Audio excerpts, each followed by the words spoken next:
Boom.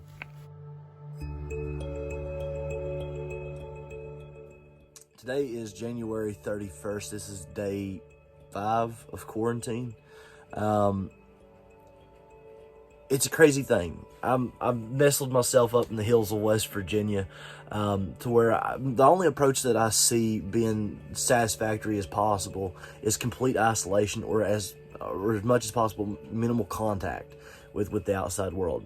I still have to go, out to do certain things, not in the public, but back down to my house and certain things like that. I'm trying to do as much minimal contact as possible when it comes to that, because this virus is transmitted in many different ways, and that's a scary thought. Because here's the thing: as soon as I found out that I'd been exposed, I pulled myself out of society. I pulled myself off the job. I pulled myself out of where I was working out of state at the time, and got back to West Virginia, to where I knew I could get testing, where I knew if something would happen, knowing this virus, I was kind of dumb to it, not knowing exactly, what it did or anything of the such. So if there was a horrible last response issue, that it would be close to home.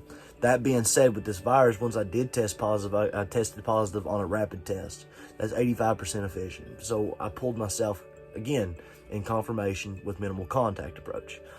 Then a lab test come back also positive. That's when I knew at 100% fact I have this virus and I am transmitting it. That's when the minimal approach and complete isolation took the fullest. That being said, it's because of testing that I knew I had it. And trust me, I run into those problems, and I've heard about people having issues with getting testing before, especially here in West Virginia. But going through this firsthand, it is honestly an embarrassment to our state, the way that we're handling testing. If someone doesn't have insurance, see, I'm fortunate. I have good health insurance through my employer, and I'm so thankful for that. The only costs that come out of me was for medicines after I tested positive. It was like steroids, vitamins, and such. But someone that doesn't have health insurance, we're talking about hundreds of dollars that could be out of pocket. And for someone that's living in poverty, that's a lot of money. That is percent of monthly incomes coming out of their pocket to fight something that honestly they tried to fight, but they still contracted. And that's not your fault. That's not your fault. Every time I went out in public, I wore a mask. Every time that I always tried to do the social distancing. You don't know when you're going to catch this virus, and it can just swing up on you. It only takes one time, one cough, or one place where you touched where that virus was, and it's there. This is a serious issue, and I wish more people would see that as such. But that being said, someone that doesn't have health insurance, they are a high risk of not even knowing they have this and still spreading this. Here in West Virginia, we have free testing sites, and I actually went through one of those clinics during this, and that was a good clinic. Even though I had to provide my health insurance and so forth and such, it was still a good clinic.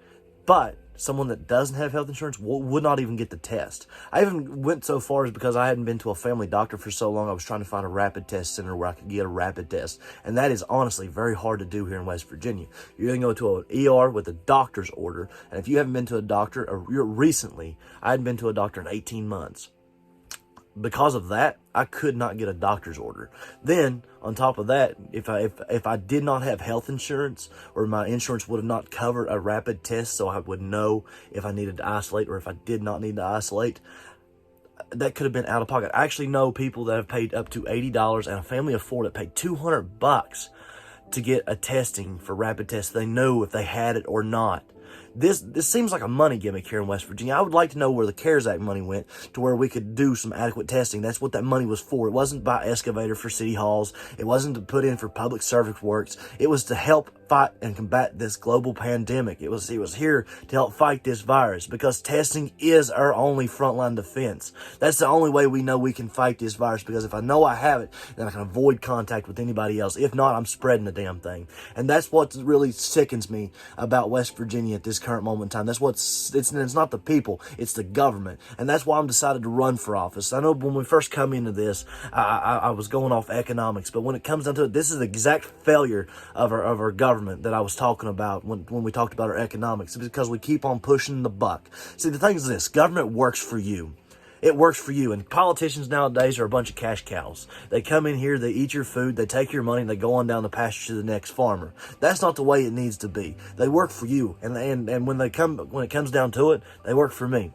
And I'm tired of it. I don't feel like they got my best interest in mind, nor do I feel like they got yours. And that's why I've decided to run. But I do want to thank everyone for their thoughts and prayers during this.